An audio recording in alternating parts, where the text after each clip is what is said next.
આજે આપણે ભણવાનું છે કાર્ડિયોવાસ્ક્યુલર સિસ્ટમ ઓફ કોક્રોચ. માણસનું ભણી ગયા, હવે કોક્રોચનું ભણવાનું છે. ભાઈ વંદાની અંદર કેટલા ખંડો જોવા મળે સર? 13 ખંડો જોવા મળે. 3 ખંડો ઉરસની અંદર જોવા મળે, 10 ખંડો ઉદરની અંદર જોવા મળે. ક્લિયર? એટલી વસ્તુ ખબર છે બધાને? હા સર, એટલી ખબર છે. ચાલો અહીંયા જો કેટલા કેટલા ખંડો આપણને જોવા મળશે, થોડીક ચર્ચા કરીએ આપણે. કેટલા ખંડ છે જો? 1 2 3 4 5 6 7 8 9 10 11 12 અને 13. 13 ખંડ એમાં હતા. એનું હૃદય 13 ખંડોનું બનેલું છે.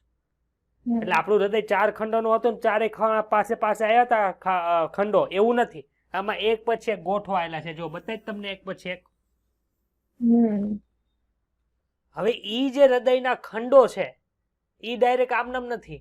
એમાં શું જોવા મળે છે તો કે સર એની બાજુમાં આપણને એનું સંકોચન કરાવવા માટે અમુક સ્નાયુ જોવા મળે. જો અહીંયા એને શું કહેવાય તો કે સર એને પક્ષસમ સ્નાયુ તરીકે ઓળખવામાં આવે છે. અને આગળની બાજુએ રુધિર જ્યાં ઠલવાય છે એને શું કહેવાય? અગ્રમહાધમની કહેવાય. સર આમાં તો રુધિર વાહિનીઓ તો એવું કઈ બહુ આવ્યું નહીં. તો થાય હું ખબર? આપણે ઘરે મોટર હોય, જોઈ છે પાણી ચડાવવાની મોટર? પાણી ચડાવવાની મોટર શું કરે? એક બાજુથી પાણી લઈને બીજી બાજુ ટાંકામાં ચડાવી દે. એવી રીતે આ વંદાના જે બધા રુધિર હોય ને આખું આ ખાબોચું જ ભર્યું હોય એનું હિમોલિમ્ફનું. અહીંથી રુધિર ઉપાડે, અહીંથી રુધિર ઉપાડે, અહીંથી ઉપાડે, અહીંથી ઉપાડે, અહીંથી ઉપાડે, અહીંથી ઉપાડે, અહીંથી ઉપાડે, આમ બધી જગ્યાએથી જાય અને અહીં આગળની જગ્યાએ શું કરે? ઠાલવશે. ખબર પડી? સર હૃદયની રચના કેવી હોય થોડીક જોઈ લઈએ આપણે. આ રીતની રચના છે આપણને જોવા મળે.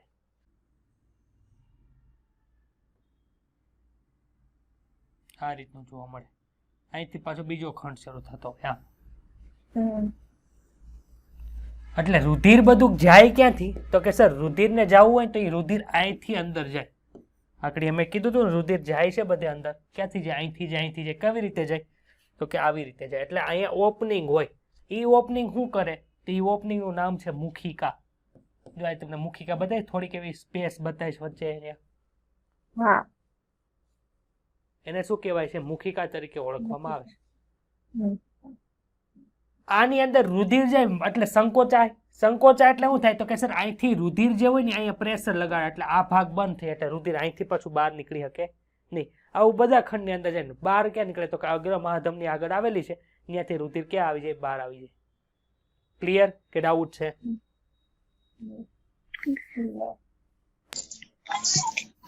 સમજાણું? રુધિરાભિસરણ તંત્ર કેવા પ્રકારનું હોય તો કે સર આપણે ભણી ગયા સંધિપાદની અંદર ખુલ્લા પ્રકારનું રુધિરાભિસરણ તંત્ર આવે છે. હિમાંશુ, મને તારો ડાઉટ યાદ અત્યારે છે તે ભલે મને હાય લખી ન મોકલું, મને યાદ છે, હું આજ કરાવી દઈશ. છેલ્લે જાય ત્યારે યાદ કરાવશે. તને નથી યાદ આવતું, મને યાદ આવે છે. રુધિર વાહિની અલ્પ વિકસિત હોય છે અને રુધિર ગુહાની અંદર ખુલે. જો અહીંયા રુધિર વાહિની ક્યાં ખુલે? રુધિર ગુહાની અંદર. એટલે કે અહીંયા આખું રુધિર ભરેલું છે. માનો કે આ હોલ છે એટલે કે આખો પાઇપ છે, એની અંદર ફ્લુઇડ ભરેલું છે અને આ વચ્ચે હું હૃદય મૂકી દઉં, કઈ રીતનું થાય? રુધિર ગુહાની અંદર હૃદય પડેલું છે એમ કહેવાય કે ન કહેવાય? એ રીતની રચના આપણને અહીંયા જોવા મળે છે. બધા જ અંતરંગ અંગો, અંતરંગ એટલે વિસરલ, વિસરલ શબ્દથી આપણે પરિચિત છીએ ભાઈ. ઈ ક્યાં હોય? રુધિર ગુહાની અંદર આવતા હોય, આવેલા છે ને એની અંદર બધે તરતા હોય છે. રુધિર માં તરતા હોય છે એટલે કે હિમોલિમ્ફ. આનું રુધિર છે હિમોલિમ્ફ તરીકે ઓળખાય છે. હિમોલિમ્ફ શું છે ભાઈ તો કે એની અંદર રંગવિહીન પ્લાઝ્મા અને હિમોસાઇટ્સ આવેલા હોય છે. હિમોસાઇટ્સ, સાઇટ્સ એટલે કોષ, એક પ્રકારનો કોષ છે જેને હિમોસાઇટ તરીકે ઓળખવામાં આવે. તેનું હૃદય કેવું છે? પાતળી સ્નાયુ નળી જેવું બતાય છે. જો સ્નાયુની નળી હોય એવું બતાય, તમને બતાય છે. કઈ જગ્યાએ ભાઈ આવેલું છે તો કે ઉરસ અને ઉદરની મધ્ય પૃષ્ઠ રેખા ઉપર આવેલું છે. ચાલો, ઉરસના 3 ખંડો, ઉદરના 10 ખંડો, મધ્યની અંદર છે કે નહીં? મધ્યમાં છે, વચ્ચે.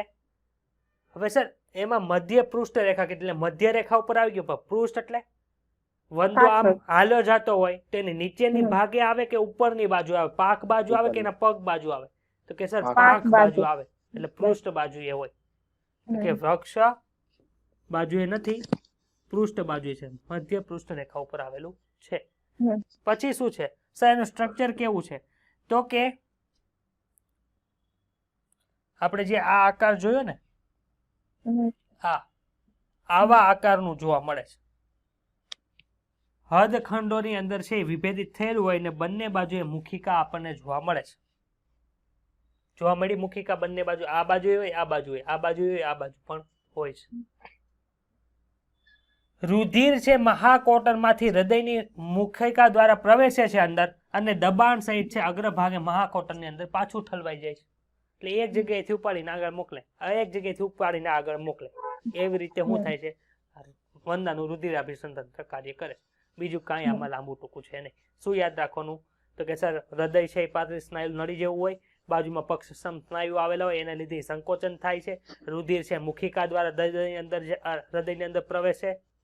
એટલી વસ્તુ છે, બીજું કઈ છે નહીં. આનો રુધિર છે એ હિમોલાઇમ્ફ દ્વારા ઓળખાય છે, જેની અંદર હિમોસાઇટ્સ હોય, રંગવિહીન હોય, કલર હોતો નથી. ડાઉટ છે કઈ કોઈને? Pinalben good afternoon. Good afternoon. ચાલો હવે કોઈને કઈ ડાઉટ? હવે કોણ આવ્યું? રેસ્પિરેટરી સિસ્ટમ છે, એટલે કે શ્વસન તંત્ર. આપણે ઓલામાં એક ચેપ્ટર આખું ભણતા હતા, આમાં એક ચેપ્ટર ની અંદર બધું આવી ગયું.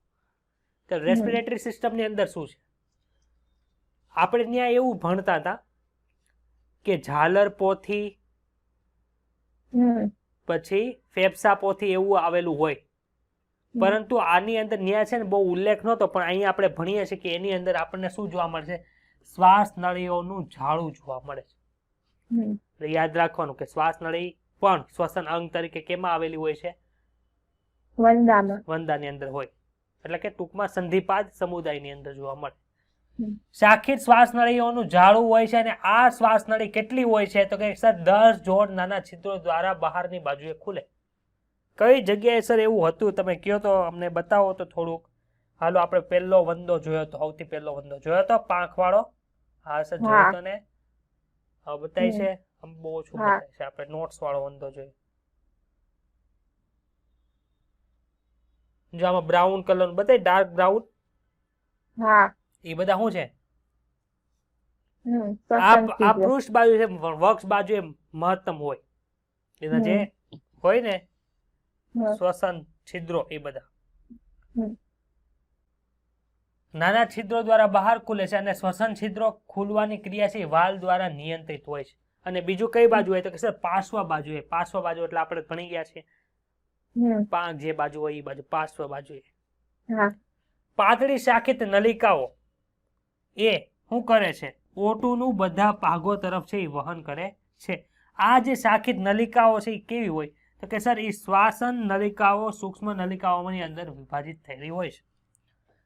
શ્વસન નલિકાઓ હોય ને એ પછી વિભાજિત કેની અંદર થાય છે? સૂક્ષ્મ નલિકાઓની અંદર વિભાજિત થાય. આપણામાં કેવું હતું? શ્વાસ નળી યાદ આવે છે કોઈને? બોલો તો. પછી પ્રાથમિક શ્વાસ વાહિની, પ્રાથમિક શ્વાસ વાહિનીમાંથી દ્વિતીય શ્વાસ વાહિની, પછી અંત્ય શ્વાસ વાહિકા, શ્વાસ વાહિકા આવે, પછી અંત્ય શ્વાસ વાહિકા. એવી રીતનું આમાં જોવા મળે. વાત વિનિમય કોના દ્વારા થાય? તો કે સર પ્રસરણ દ્વારા થાય છે. વાત વિનિમય આપણામાં પ્રસરણ દ્વારા થતો તો વાયુકોષ બાજુ હતું ને આપણે બીજે ક્યાં હતું? તો કે સર જ્યાં ટીશ્યુ હોય, પેશીની રચના હોય, ત્યાં પણ આપણને એવું જોવા મળતું હતું. પૂરું થઈ ગયું, કાંઈ નતું. ખાલી શું યાદ રાખવાનું? તો કે સર ખાલી યાદ રાખવાનું 10 જોડ હોય, પાર્શ્વ બાજુએ હોય. અહીંયા વક્ષનું પૃષ્ઠનું ડિસ્કસ નથી કર્યો એટલે એ આપણે પડવાનું નહીં. પાર્શ્વ બાજુએ છે, પછી વાલ્વ દ્વારા નિયંત્રિત હોય, અને કોના દ્વારા? પ્રસરણ દ્વારા છે એ વિનિમય થાય છે. એટલી વસ્તુ યાદ રાખવાની. ઉત્સર્જન તંત્ર. ઉત્સર્જન તંત્ર તો આપણે ભણી ગયા. કેમથી થતું હતું? તો કે સર માલપીધ્ય નલિકા. માલપીધ્ય નલિકા કઈ જગ્યાએ હતી? તો કે સર માલપીધ્ય નલિકા છે એ આપણને મધ્યાંત્ર અને પશ્વાંતરના જોડાણ સ્થાન ઉપર જોવા મળતી હતી. એની સંખ્યા કેટલી હતી? બોલો તો. 100 થી 150. 100 થી 150 આપણને જોવા મળતું હતું. ઉત્સર્જન છે એ માલપીધ્ય નલિકા દ્વારા થાય છે. માલપીધ્ય નલિકા કેવી છે? તો કે સર ગ્રંથિમય અને પટલમય પક્ષમલ કોષોથી આવૃત હોય છે. એમાં પક્ષમાં જોવા મળે ને એક જગ્યાએ આપણે શું કરવાનું છે? ડાયરેક્શનમાં અંદર મૂવ કરવાનું છે. એટલે હવે આ જે ગ્રંથિ છે કેવી છે તો કે સર પક્ષમલ કોષોથી આવૃત છે અને એનું કાર્ય શું છે તો કે સર કાર્ય છે નાઇટ્રોજન યુક્ત નકામા દ્રવ્યોનું શોષણ કરે અને એને યુરિક એસિડની અંદર ફેરવી નાખે છે. કેમાં ફેરવે છે? યુરિક એસિડમાં. આપણે 3 પ્રકારના પ્રાણીઓ ભણ્યા હતા. ક્યાં એમિનોટેલિક, યુરિયાટેલિક અને યુરિકોટેલિક. યુરિકોટેલિક કોને કરતા હતા? યુરિક એસિડ નો સ્ત્રાવ કરતા હતા. આથી એને યુરિકોટેલિક કહેવાય. જો અહીં લખ્યું છે. સર આ યુરિક એસિડ તો બની ગયું. યુરિક એસિડ નો સ્ત્રાવ ક્યાં કરે? આપણામાં કેમ થાય? કિડની માંથી જાય મૂત્રાશયમાં અને પછી બહાર નીકળે. તો આમાં કઈ રીતે હોય? તો કે સર આ આપણે મધ્યાત્ર અને પશ્વાંતરના જોડાણ સ્થાને હતું તો ન્યા યુરિક એસિડ બને ઈ પછી પશ્વાંતર દ્વારા બહાર નીકળી જાય. એટલે કે છેલ્લે ડાયજેસ્ટિવ સિસ્ટમ સાથે જોડાયેલો હતો એટલે એમાંથી તેનું ઉત્સર્જન કરી નાખે. બીજું શું છે તો કે મેદ કાયો. કાય એટલે બોડી થાય ને, કે ફેટ બોડી. નેફ્રોસાઇટ્સ એટલે કે એને ઉત્સર્ગ કોષો કહેવાય. અને યુરિકોઝ ગ્રંથિ જે છે એ ઉત્સર્જનની અંદર સહાય કરે છે. અને આ યુરિકોઝ ગ્રંથિ ખાલી છે એ ખાલી મેલની અંદર જ જોવા મળે, ફિમેલની અંદર જોવા મળતી નથી. તો જો આપણે કઈ વસ્તુ એવી જોઈએ મેલની અંદર હોય ફિમેલમાં ન હોય તો કે સર એની પાક છે એ લાંબી હોય. પછી એની અંદર શું જોવા મળે? મેં ડીપીપી અંદર ક્વેશ્ચન મૂકેલા હતા. પૂંછ કંટિકા મેલની અંદર હોય, ફિમેલની અંદર જોવા મળે નહીં. અને આ ત્રીજી યુરિકોઝ ગ્રંથિ છે મેલની અંદર જોવા મળે, ફિમેલની અંદર હોય નહીં. તો આમાં કોઈને કઈ ડાઉટ છે એક્સક્રીટરી સિસ્ટમમાં? ના, કાઈ નથી ભાઈ. ચાલો જવા દો. શું? ચાલો હવે શું આવ્યું તો કે સર ચેતાતંત્ર આવ્યું. ચેતાતંત્રમાં શું હોય તો કે સર ખંડમય રચના જોવા મળે એવી રીતે એની અંદર ચેતાકંદો જોવા મળશે. ચેતાકંદ ખબર છે ને કોને કહેવાય? હા. હીરવા તને ખબર છે બેન? ચેતાકંદ કોને કહેવાય? તો 21મું ચેપ્ટર બાકી છે ને ભણવાનું તારે. ઓકે. ચેતાકોષ ખબર છે? ચેતાકોષ. હા જો આ એક ચેતાકોષ, આ બીજો ચેતાકોષ, આ ત્રીજો ચેતાકોષ, આ ચોથો ચેતાકોષ. આમ ચેતાકોષ કઈ ભેગા થઈને જે રચના નિર્માણ કરે એને શું કહેવાય? ચેતાકંદ કહેવાય. ક્લિયર? જેને ઇંગ્લિશમાં તમે આવતા વર્ષે ગેંગ્લિયોન ભણશો. ફલાણો ગેંગ્લિયોન આ લોકેટેડ હોય આનું ઓપરેટ કરે, ફલાણો ગેંગ્લિયોન આ હોય ને ઈ આનું શું કહેવાય નિયંત્રણ કરે એવું ભણશો. એટલે ત્યાં આપણને ઓલું ન થવું જોઈએ કે આ ગેંગ્લિયોન એટલે હું. એટલે આ ગેંગ્લિયોન હું તો ફર્સ્ટ યરમાં ભણ્યો હતો, કેમ કે મેં તો આવું બધું ત્યારે કઈ બહુ વાંચ્યું નતું એટલે ખબર નથી પડતી. ચેતાકંદ આનું ગુજરાતી થાય ચેતાકંદ એટલે હું ત્યારે કઈ ખબર હતી નહીં. તો હવે ખબર પડી. અમને નહીં ખબર પડે ને તમે તમને પૂછી લેવું. હા બસ પૂછી લેજો ને, હું કે ના પાડીશ. ચાલો. શ્રેણીબંધ જોડાયેલા ખંડીય ગોઠવણી દર્શાવતા ચેતાકંદોનું બનેલું હોય. ભાઈ કઈ કઈ જગ્યાએ તમને ચેતાકંદ જોવા મળે? જો અહીં ગેંગ્લિયા લખ્યું, ખબર પડી? ગેંગ્લિયોન એટલે શું કહેવાય એક થાય અને ઘણા બધા બહુવચન એટલે ગેંગ્લિયા તરીકે ઓળખવામાં આવે. તો અહીંયા ઉદરની અંદર કેટલા ખંડો હતા? 10 ખંડો હતા. ઉરસની અંદર 3 ખંડો હતા.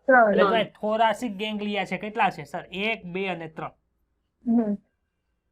અહીંયા જો લખ્યું છે A1, A2, A3, A4, A5, A6 એટલે શું થાય? ઉદરને મેડિકલ ટર્મિનોલોજીમાં એબ્ડોમિન કહેવાય. તો એબ્ડોમિન આનું 10 ખંડોનું બનેલું પણ એમાં 6 જ એવા છે કે જે ગેંગ્લિયાન છે. કેટલા છે? પહેલું, બીજું, ત્રીજું, ચોથું, પાંચમું અને છઠ્ઠું. એટલે કે એબ્ડોમિનની અંદર ઉદરની અંદર 6 ગેંગ્લિયોન આવે છે અને ઓલાની અંદર થોરાસિકની અંદર 3 ગેંગ્લિયોન આપણને જોવા મળે છે. તમારા ડાયાગ્રામ બુકની અંદર આકૃતિ છે આ? હા સર છે ને? તો સમજાઈ ગયું આ A1 A2 શું છે ઈ? હા. ચાલો ભાઈ આ ચેતાકંદો હોય કઈ બાજુએ? પગ બાજુએ કે પાછળની બાજુએ? પાક બાજુએ. તો કે સર પગ બાજુએ. જો લખો વક્ષ બાજુએ. હૃદય પાછળ હતું, ચેતાતંત્ર આગળ છે. પૃષ્ઠવંશીઓમાં ઊંધું હોય, આપણું ચેતાતંત્ર પાછળ હોય, હૃદય આગળ હોય. આ કેરેક્ટરિસ્ટિક છે પૃષ્ઠવંશીની, યાદ રાખજો. સમાંતર ચેતારજ્જુ સાથે જોડાયેલ હોય. જો ચેતારજ્જુ 2 છે, જો 1 અને 2 જોવા મળી, બંને સમાંતર જાય છે. એની સાથે આ ચેતાકંદો છે એ જોડાયેલા હોય છે. 3 ચેતાકંદ છે ઉરસમાં જોવા મળે, 6 ચેતાકંદ ઉદરમાં જોવા મળે છે, એટલે કે એવી રીતે ગોઠવાયેલા હોય. ચેતાતંત્ર સમગ્ર શરીરની અંદર ફેલાયેલું હોય છે. આમાં કોઈને કઈ ડાઉટ છે?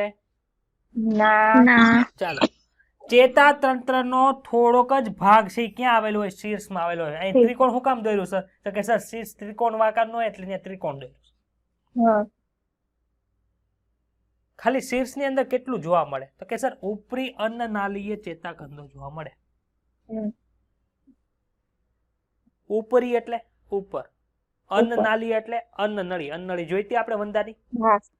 તો અન્નનળી ઉપરની બાજુએ ચેતાકંદો જોવા મળે એને શું કહેવાય? મગજ કહેવાય.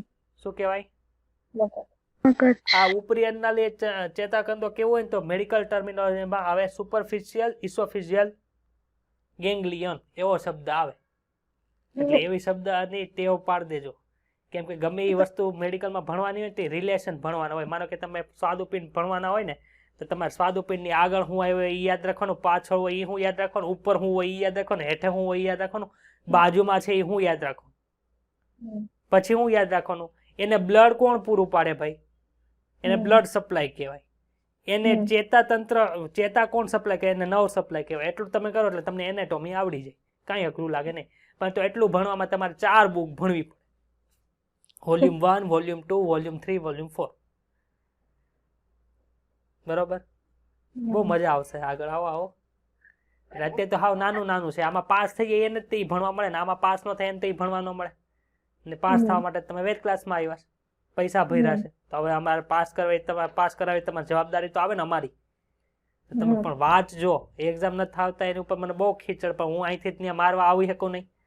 એટલે તમને ઘરે બેઠા થોડીક મેથી પાક મળે ને એવી રચના વાલી મિટિંગમાં કરી છે, એટલે જ રિપોર્ટ કાર્ડ તમને ઘરે મોકલા છે. ખાસ હિમાંશુને થોડોક ધોકા આવે ને તો એક્ઝામ આપવા મળે. એક્ઝામ આપજો, મસ્તી નથી કરતો, તો જ ખબર પડશે. નકર બેઠા રહો તમે આમને હાવ. ચાલો સર, બાકીનો ચેતાતંત્રનો થોડોક જ ભાગ શીર્ષમાં હોય છે. બાકીનો ભાગ ક્યાં હોય છે? શરીરના અન્ય ભાગોમાં વક્ષ બાજુ જોવા મળે. મગજ છે એ ઉપરની બાજુ, એટલે માનો કે વંદાને આપણે અહીંયા આમ દોરી, આ કેવો છેદ છે? તો કે વંદો આમ ઊભો હોય અહીંથી આમ કાપી નાખ્યો. આ અન્નનળી આપણી હોય, આ વંદાની અન્નનળી હોય, તો મગજ છે એ અહીંયા ઉપર જોવા મળે. ઉપરી અન્નનળીએ કીધું. બાકીનો ભાગ ક્યાં હોય? તો કે સર અહીંયા જો. એટલે મગજ ખાલી એટલામાં જ છે, બાકી બધું વક્ષ બાજુ, ખાલી મગજ જ પૃષ્ઠ બાજુ આપણે જોવા મળે. આથી વંદાનું શીર્ષ જો કાપી નાખવામાં આવે તો પણ તે 1 અઠવાડિયા સુધી જીવતો રહે છે. ચેતાતંત્રનો મોટો ભાગ ક્યાં છે? તો કે સર આખા શરીરમાં છે. મગજમાં શીર્ષમાં થોડોક જ ભાગ છે.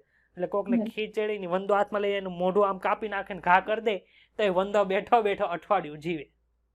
તો બેઠો હાલી હગે ઉડી હગે પછી કે હાલતો તો હશે જ તેને, પણ જોઈ ન હકે શું કરે? હું ખાઈ ન હકે શું કરે? આટા મારે અહીંથી અહીંયા, બીજું કઈ થાય નહીં. આપણે નો જીવી શકીએ. શું કામે? આપણો મેન ભાગ જ મગજમાં છે.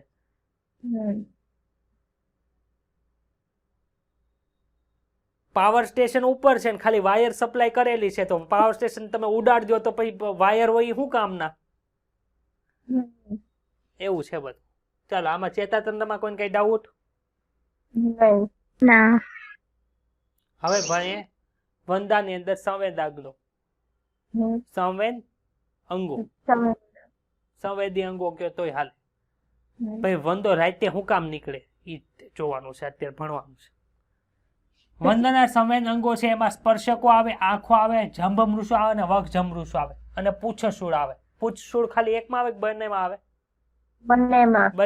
એની આંખ તો ખાલી આગળ જ હોય એટલે પાછળ શું થઈ કઈ બતાય નહીં, એટલે સંવેદાંક તરીકે ત્યાં પૂછસૂળ આવે. કોઈક ટચ કરવા જવાનું હોય તો એને ખબર પડી એટલે ભાગી જાય પાછો હોર્ન સ્પીડ ઉપર. ચાલો, એમાંથી મેન આપણે ભણવાનું છે આંખો. આંખો કઈ બાજુ હોય? તો કે સર અહીંયા વંદાને બેહાડેલો હોય ને તો વંદાની આંખો પૃષ્ઠ બાજુએ હોય. આગળની બાજુએ, નીચે જમીન બાજુ ન હોય. ક્યાં હોય? ઉપરની બાજુએ, પૃષ્ઠ બાજુએ હોય છે. અને કેવી હોય છે? સંયુક્ત આંખો છે. શું કામ ભાઈ સંયુક્ત આંખો છે? તો કે બધી આંખોની અંદર 2000 જેટલી ષટકોણ આકાર નેત્રિકાઓ આવેલી હોય. જો આ બધી કેવી હોય? ષટકોણ આકારીય નેત્રિકાઓ આવેલી હોય. કેટલી હોય? 2000 જેટલી. 2000 આથી ઘણી બધી નેત્રિકાઓની મદદથી વંદો એક જ પદાર્થના ઘણા બધા પ્રતિબિંબો મેળવે છે. જો એક જ વસ્તુ ત્યાં બતાતી હશે પણ અહીંયા જો કેટલા છે 1 2 3 4 ઘણા બધા બતાય છે. હા આવું જે પ્રતિબિંબ હોય ને એને શું કહેવાય? મોઝેઇક પ્રતિબિંબ તરીકે ઓળખવામાં આવે. એની સંવેદનશીલતા કેવી હોય? વધુ હોય પણ રિઝોલ્યુશન ઓછું હોય. રિઝોલ્યુશન કોને કહેવાય? ક્લિયરિટી. જો ક્લિયરિટી ઓછી બતાય અને ધૂંધળું બતાય, હા પરંતુ એની સંવેદનશીલતા કેવી હોય? આંખની વધારે હોય. થોડું કેવો પ્રકાશ હોય ને તો એને દેખ બતાવવા મળે, પણ વધારે પ્રકાશ હોય તો એને બતાય નહીં. રાત્રિના સમયે સામાન્ય દ્રષ્ટિ છે એ જોઈ શકે, આથી એને રાત્રિ દ્રષ્ટિ તરીકે ઓળખવામાં આવે. ડાઉટ છે કઈ? ના જવા દઈએ આગળ. હા તમારી નોટ પૂરી થઈ ગઈ છે, હવે ખાલી બાકી રહ્યું પ્રજનન તંત્ર, એ ભણવાનું છે. સર એન વસ્તુ ઘણી બધી દેખાય હા બધાને, તો જે ખોરાક ખાતો હોય તે ખોરાક તો એક જ હોય તે બીજાને કેવી રીતે ખાય? પણ ખોરાક હોય ને, ખોરાક તો એને નીચે આવી ગયો ત્યાં થોડું બતાવે ને, એને આગળની બાજુ એની જોતો હોય ને. માન કે તારે આંખ છે, આંખની આ બાજુ છે એ તને બતાવે, પણ હાવ અહીંયા રાખ દેતી તને ન બતાય. ખબર છે? અમુક સેન્ટીમીટર થી તમે નજીક લઈએ ને તો તમને આંખમાં તમને એ વસ્તુ કઈ બતાય નહીં. માનો કે આ હાથ અહીંયા છે, હાથમાં કઈક લખેલું હોય ન બતાય, એટલું આગું હોય તો જ બતાય. હા એવી રીતે હોય. માનો કે ખાતો હોય તો હાવ નીચે આવી ગયું તો નીચે ન બતાય. એટલે તો કીધું આપણે આ કઈ બાજુ છે? પૃષ્ઠ બાજુ છે. એ ખાતો હોય તો ત્યાં જોવા જાત એ તને જોઈ જાય, પણ એનું ને એનું ખાવાનું બહુ પછી ક્લિયર ન બતાય. સમજાણું સંતોષ? હા. હવે જાઓ આગળ જાઉં. હા ચાલો એટલું ફટાફટ રીડિંગ કરી નાખીએ. કાલનું તમે રીડિંગ કરીને આવ્યા છો, આજનું રીડિંગ કરી નાખીએ. અને પછી શું કરશું તો કે સર પછી પ્રજનન તંત્ર એનું ભણશું.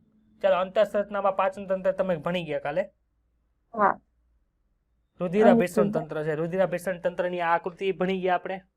ચાલો રુધિરાભિસરણ તંત્ર ખુલ્લા પ્રકારનું હોય, તેમાં રુધિર વાહિનીઓ કેવી હોય? અલ્પવિકસિત હોય. બધી રુધિર ગુહાની અંદર ખુલતી હોય. બધા વિસ્તરલ ઓર્ગન જે છે એ કેવા હોય? રુધિર ગુહાની અંદર તરતા હોય છે. જો અહીંયા તરતા હોય એવું જ લખ્યું છે. હિમોલિમ છે શું તો કે સર એ રંગવિહીન છે, પ્લાઝ્મા હિમોસાઇટ ધરાવે છે. રંગવિહીન પ્લાઝ્મા.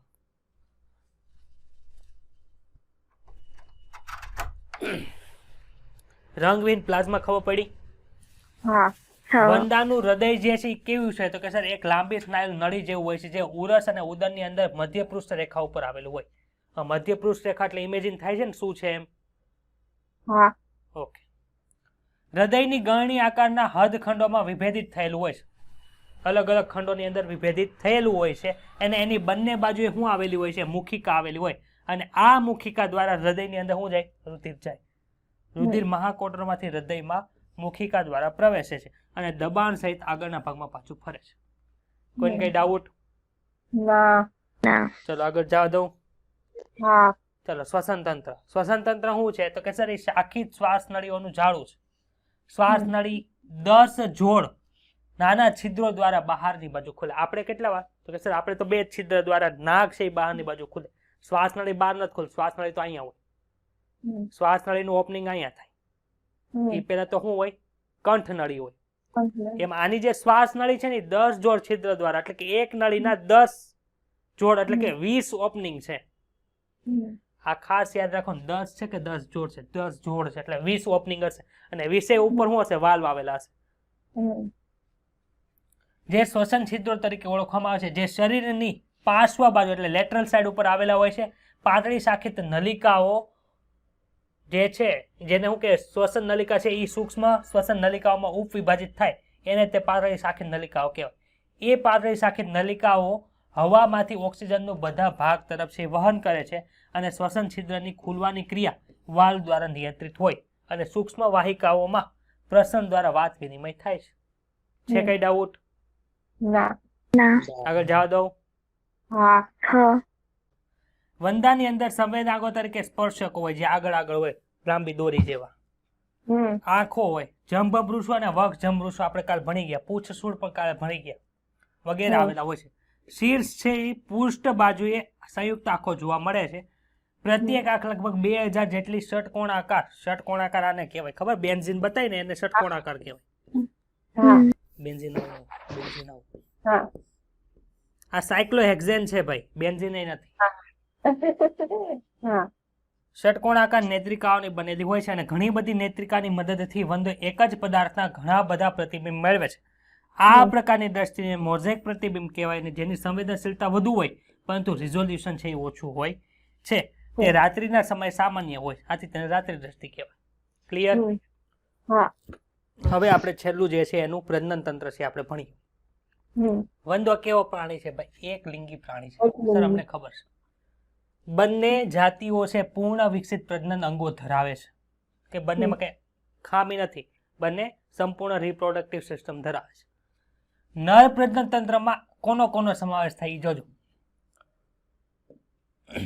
એક જોડ શુક્રપિંડ છે એ ઉદરના 4 થી 6 ખંડોમાં પાર્શ્વ બાજુએ આવેલા હોય છે.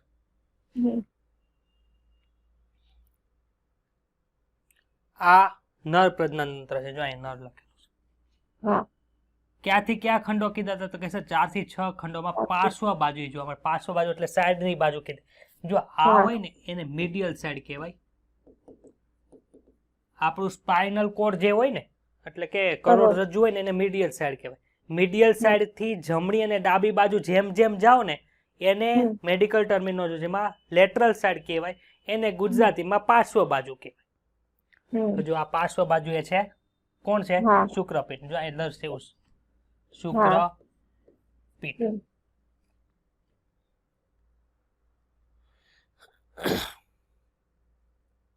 દરેક શુક્રપિંડમાંથી પાતળી શુક્રવાહિની નીકળે છે જે શુક્રાશય દ્વારા સ્ખલન નલિકાની અંદર ખુલે છે. એટલે કે શુક્રવાહિની શુક્રપિંડમાંથી નીકળી કઈ જગ્યાએ આવી? તો કે સર શુક્રાશયમાં જાય અને કોના દ્વારા ખુલે? તો કે સર સ્ખલન નલિકામાં ખુલે.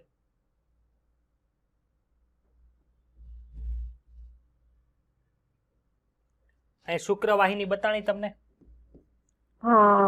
ઈ ખુલે છે ક્યાં? સ્ખલન નલિકામાં. પણ વચ્ચે કોણ આવ્યું? શુક્રાશય આવ્યું. એટલે એમાં લાઈન આડી લખી છે, તો સમજવાનું શુક્રવાહિની આવે, શુક્રવાહિની પછી શુક્રાશય આવે ને ત્યાંથી સ્ખલન નલિકા આવે. શુક્રવાહિની પછી શુક્રાશય આવે કે શુક્રાશય પછી શુક્રવાહિની આવે? શુક્રપિંડમાંથી શુક્રવાહિની, શુક્રવાહિની પછી આવશે શુક્રાશય અને શુક્રાશય પછી આવશે સ્ખલન નલિકા. જો અહીં લખી દો. શુક્રપિંડ, શુક્રવાહિની, શુક્રાશય અને સ્ખલન નલિકા. ક્લિયર? ઓકે ચલો. સ્ખલન નલિકા ક્યાં જાય ભાઈ? સ્ખલન નો અર્થ શું થાય? તો કે સ્ખલન નો અર્થ છે ને સ્ત્રાવ થાય. તો સ્ત્રાવ ક્યાં થતો હોય? તો કે સર સ્ત્રાવ છે એ ઓપનિંગ હોય ત્યાંથી થાય. આથી સ્ખલન નલિકા છે એ નર જનન છિદ્રની અંદર ખુલે છે.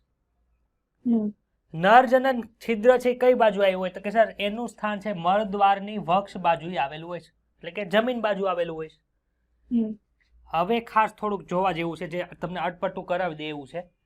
છત્રાકાર ગ્રંથિ ઉદરના 6 થી 7 ખંડની અંદર આવેલું હોય. 6 થી 7 એટલે કે છઠ્ઠા અને 7મા ખંડની અંદર હોય. એવું નહીં સમજો 6 થી 7 ખંડ સુધી લાંબી હોય, એવું નહીં. 6 અને 7 એ 2 ખંડો પૂરતી કોણ આવેલી હોય છે? છત્રાકાર ગ્રંથિ હોય છે. અને એનું કામ શું છે? સહાયક પ્રજનન ગ્રંથિનું છે. બીજું કઈ આપણે એમાં માથાકૂટ કરવાની નથી. છત્રાકાર ગ્રંથિ શેનું કામ કરે છે? પ્રજનનમાં સહાયરૂપ થાય છે. ઉદરને છેડે, ઉદર એટલે શું થાય? પેટ થાય, છાતી થાય? પેટનું જે છેડો છે એટલે કે ઉદરનો જે છેડો છે ત્યાં આપણને જનન દ્રઢકો જોવા મળે છે. જનન દ્રઢકો શેના બનેલા હોય? તો કે સર કાઇટિનના બનેલા છે. એ શું કામ કરે છે? તો કે સર બાહ્ય જનનાંગો છે. કાલે તમે પૂછ્યા જનન દ્રઢકો એટલે શું? જનન દ્રઢકો એનું બીજું નામ છે. કોનું? બાહ્ય જનન અંગો. પેલા તો કયો જનન અંગો એટલે શું? તો કે સર જનન અંગો એટલે રિપ્રોડક્શનમાં વ્યક્ત થતા હોય એ બધા અંગોને શું કહેવાય? જનન અંગો કહેવાય. પણ જનન અંગો 2 પ્રકારના હોય. શરીરની અંદર આવેલા હોય, શરીરની બહાર આવેલો. તો અંદર આવેલા એને અંદર આંતરિક જનન અંગો કહેવાય. બહાર આવેલો એને શું કહેવાય? બાહ્ય જનન અંગો. તો વંદાની અંદર જે બાહ્ય જનન અંગો હોય ને એને શું કહેવાય છે? જનન રઢકો તરીકે ઓળખવામાં આવે છે. જો અહીંયા ડાબા શીર્ષના ખંડો અને કૂટ શીર્ષના એ બધા જે ભાગ છે એ ક્યાં છે? તો કે સર એ બધા વંદાના બાહ્ય જનન અંગો છે, એટલે એને જનન રઢકો કહેવાય. હવે જો એમાં તમને કઈ સમમિતિ જોવા મળે છે? સર સમમિતિ જોવા નથી મળતી, એક બાજુ છે એક બાજુ નથી. આપણે કેમ તારા માછલીમાં અરીય સમમિતિ જોવા મળતી હતી? યાદ આવે છે કે નથી યાદ આવતું આવું કઈ સમમિતિ શબ્દ? હા સર. ઈ જે સમમિતિ અહીંયા જોવા મળતી નથી, એટલે હમણાં એક શબ્દ લખેલો હશે અહીંયા જો. જનન રઢકો કોને કહેવાય? તો કે સર નર જનન છિદ્ર. નર જનન છિદ્ર એટલે કે જ્યાંથી શુક્રકોષો બહાર આવે છે તે એની ફરતે આવેલી કાઇટિન યુક્ત અસમિતીય રચના છે, એને શું કહેવાય છે? જનન રઢકો કહેવાય. પરંતુ આપણને આકૃતિની અંદર જનન રઢકો કોણ બતાવતા હતા? જે કૂટ શીર્ષના અને શીર્ષના ખંડો ને બધું જોવા મળતું હતું એ બધું કોણ હતું? તો કે સર ઈ છે આપણે નર જનન અંગ તરીકે ઓળખવામાં આવે, એટલે કે જનન રઢક તરીકે ઓળખવામાં આવે. ક્લિયર? શુક્રકોષોનો સંગ્રહ શુક્રાશયની અંદર થાય. આપણામાં એટલે કે મેલની અંદર, હ્યુમનની અંદર, અને આમાં પણ શુક્રાશયની અંદર કોણ થાય? શુક્રકોષોનો સંગ્રહ થાય છે. સમાગમ પહેલા બધા શુક્રકોષો ભેગા મળીને શુક્રકોથળીની રચના કરે છે, એટલે કે આમ શુક્રકોષો એક એક ન્યા નો જાય, પણ શું થાય? એક કોથળી જેવી રચના થાય. એની અંદરથી ઈ આપણે શુક્રાશય શુક્ર સંગ્રહ વિસ્તાર જોયો તો ખબર છે? ફિમેલમાં કાલ મેં ભણાવ્યો હતો. હા. ત્યાં જાય ને ત્યાંથી પછી શુક્રકોષો ફિમેલ રિપ્રોડક્ટિવ સિસ્ટમની આગળ જશે. તે સમાગમ દરમિયાન છે મુક્ત થાય છે અને માદા પ્રજનન તંત્રમાં શું આવેલું હોય છે? તો કે છે માદા પ્રજનન તંત્રની અંદર બે મોટા અંડપિંડો 2 થી 6 ખંડની પાર્શ્વ બાજુએ હતા.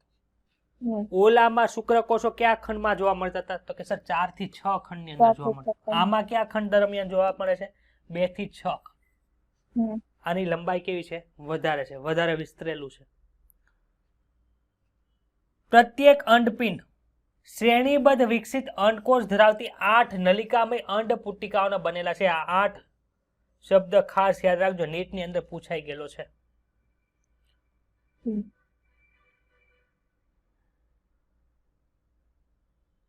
જો 8 નલિકામય જોવા મળે તમને આમાં. આ જે અંડપિંડ છે, અંડપિંડની અંદર 8 નલિકાઓ આવેલી છે, પ્રત્યેકની અંદર. આમાંય 8, આમાંય 8. સમજાણું? હા. ચલો, એટલે ટોટલ કેટલી આવે? 16 નલિકાઓ આવે. બંને બાજુની અંડવાહિનીઓ મધ્યમાં એકબીજા સાથે જોડાઈને સામાન્ય અંડવાહિની બનાવે. આપણે જો આપણામાં આ સામાન્ય શબ્દ આવ્યો હતો, આ શું છે ભાઈ? મને કયો તો. યકૃતમાંથી યકૃત નલિકા નીકળે. હા. તો આવી રીતે તમારે છે ને હિપેટિક ડક્ટ આવશે. રાઈટ હિપેટિક ડક્ટ, લેફ્ટ હિપેટિક ડક્ટ, એ બંને જોડાઈને એક કોમન હિપેટિક ડક્ટ બનાવે. કોમન હિપેટિક ડક્ટ છે ઈ અહીંથી સાયટિક ડક્ટ હોય એની સાથે જોડાય અને કોમન બાઇલ ડક્ટ બનાવે. ગુજરાતીની અંદર જમણી યકૃત નલિકા, ડાબી યકૃત નલિકા જોડાઈને શું બનાવે? સામાન્ય યકૃત નલિકા બને. સામાન્ય યકૃત નલિકા છે અહીંયા શું આવેલું હોય? સિસ્ટિક નલિકા આવેલું હોય, એની સાથે જોડાઈને સામાન્ય પિત્ત નળી બને. ક્લિયર થયું? એટલે આમાં અંડવાહિની છે ઈ બંને બાજુની જોડાઈને વચ્ચે જે બનાવે એને સામાન્ય અંડવાહિની કહેવાય. અને સામાન્ય અંડવાહિનીનું બીજું નામ છે યોની તરીકે ઓળખવામાં આવે છે. જે ક્યાં ખુલશે? તો કે સર ઈ જનન કોથળીની અંદર ખુલતું હશે. છઠ્ઠો ખંડ જ્યાં શું થતું તો કે સર છઠ્ઠા ખંડની અંદર અંડપિંડ છે એ પૂરા થતા હતા. એ છઠ્ઠા ખંડમાં એક જોડ શુક્ર સંગ્રહાશય આવેલું હોય છે જે જનન કોથળીની અંદર ખુલે છે. એટલે ટૂંકમાં યોની જે આની છે અથવા તો સામાન્ય અંડવાહિની છે ને શુક્રકોષો પોયગા કોના મદદથી? તો કે સર સમાગમ દરમિયાન જે શુક્ર કોથળી બની હતી આખી, જેની અંદર શુક્રકોષો ભરેલા હતા, એ ક્યાં આવી? તો કે સર શુક્ર સંગ્રહાશયમાં આવી. ઈ શુક્ર સંગ્રહાશયમાંથી શુક્રકોષો પછી જનન કોથળી દ્વારા ક્યાં જાય છે? સામાન્ય અંડવાહિનીની અંદર જશે અને ન્યા અંડકોષો છે ન્યા એના દ્વારા ફલન થશે. ક્લિયર થયું કે નો થયું? હા. હવે આખી પ્રોસેસ આપી, પેલા આ સમજી લ્યો પછી આખી પ્રોસેસ જોઈએ. આમાં શુક્રફિંડમાં કોઈને કઈ ડાઉટ છે? પછી એક ગ્રંથિ આપી છે જેને કોંગ્લોમેરેટ ગ્રંથિ અથવા તો શિશ્નીય ગ્રંથિ કહેવાય, જે પણ સહાયક પ્રજનન તરીકે મદદ થાય. પછી છત્રાકાર ગ્રંથિની અંદર 2 પ્રકારની નલિકાઓ જોવા મળે છે, નાની નલિકાઓ અને મોટી નલિકાઓ. ભાઈ કઈ નલિકાઓ છે છત્રાકાર ગ્રંથિની અંદર પરિઘવર્તી દિશામાં છે? જુઓ તો.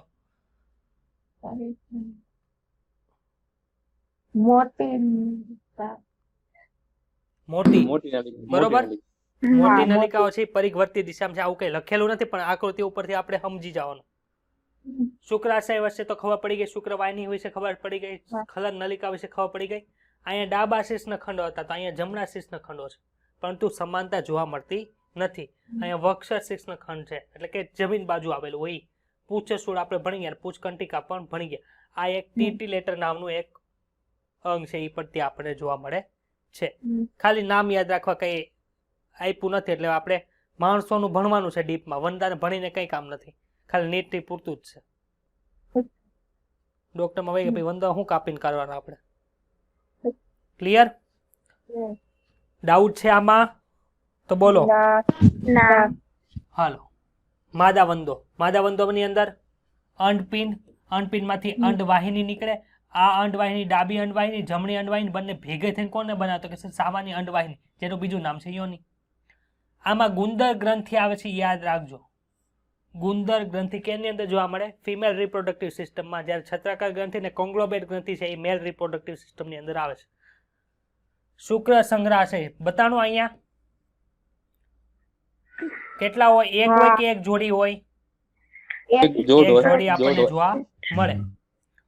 અહીંયા જનન ખંડ છે અને અહીંયા છે બાહ્ય પ્રગૃહ. જો આ જનન ખંડ છે ને આ બાહ્ય પ્રગૃહ. પણ બંને કોના ભાગ છે? તો કે સર જનન કોથળીના ભાગ છે.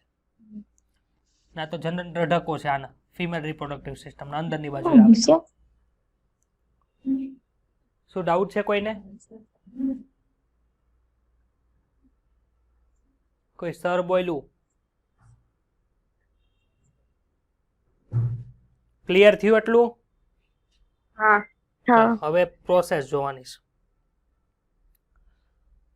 શુક્રકોષો, શુક્રકોથળી આવી.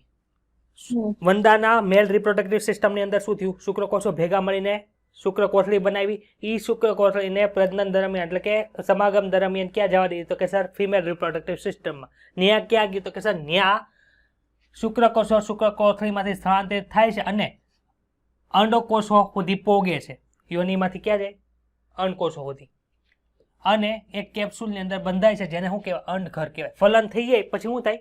એની ફરતે આખું ઘર બની જાય એને અંડઘર કહેવામાં આવે છે. આ અંડઘર કેવું બતાય? તો કે સર ઘેરા રતાશ પડતા બદામી રંગની કેપ્સ્યુલ જેવું હોય છે. હવે તમે એક વિચારો, તમે જ્યારે માળિયું બધું સાફ કરતા હોય ને ત્યારે કઈક પ્લાસ્ટિકની થાળી હોય કે થર્મોકોલના બોક્સ હોય, એની અંદર તમને હાવ નાના ચોખાના દાણા કરતા સહેજ મોટું આપણને છે ને આવું ઘેરો પદાર્થ જોવા મળે.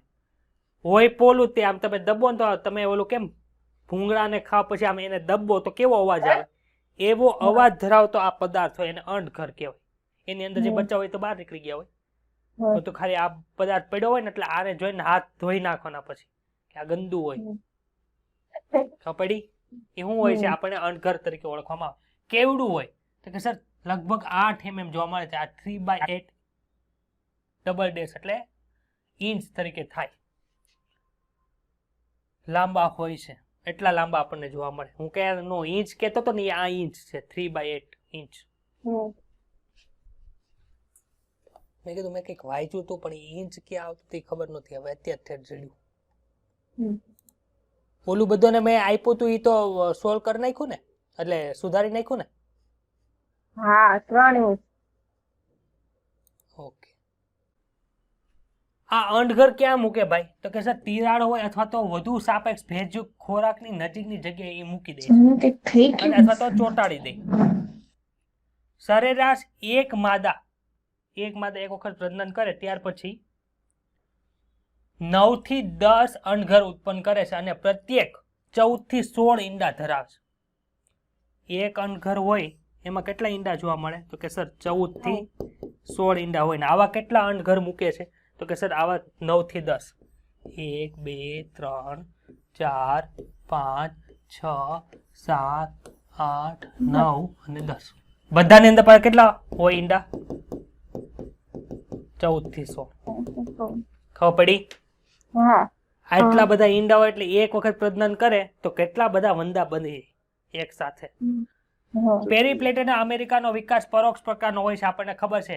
એટલે કે હા. તેનો વિકાસ છે કીટ શિશુ દ્વારા થાય છે. કીટ શિશુ મુખ્યત્વે પુખ્ત પ્રાણી જેવા જ દેખાય છે, પરંતુ 13 વખત નિર્મોચનની ક્રિયા થાય પછી એ પુખ્ત પ્રાણીની અંદર રૂપાંતરણ પામે છે. હમ. સર, નિર્મોચન એટલે શું? સાપ પોતાની કાચળી ઉતારે એવું સાંભળ્યું છે? હા જોયું છે કે નથી હા. જોયું કઈ?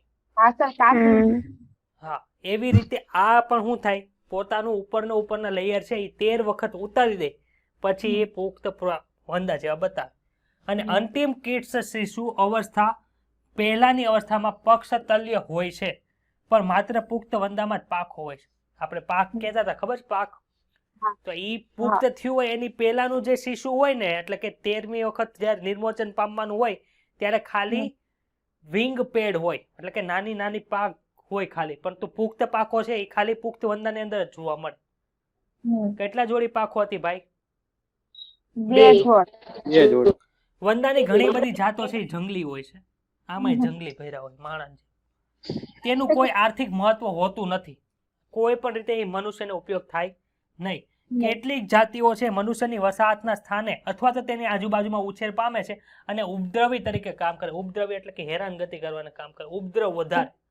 કોનો ઉપદ્રવ વધારે ભાઈ? તો કે સર, એના પગની અંદર જે બેક્ટેરિયા બધું હોય એ આપણા ખોરાક ઉપર હાલી ગયો ત્યાં બધા બેક્ટેરિયા છોડતું જાય, થાળી ઉપર હાલી ગયો એની ઉપર બેક્ટેરિયા બધે મૂકતું જાય છે, કારણ કે તે ખોરાકને નષ્ટ કરે છે અને તેને દુર્ગંધયુક્ત ઉત્સર્ગ દ્રવ્યો દ્વારા ખોરાકને દૂષિત પણ કરે છે. ખોરાકને દૂષિત કરીને અનેક બેક્ટેરિયલ રોગોનો ફેલાવો કરે છે. ભાઈ બેક્ટેરિયલ રોગો છે, વાયરલ રોગો નથી, એટલે ખાસ યાદ રાખજો.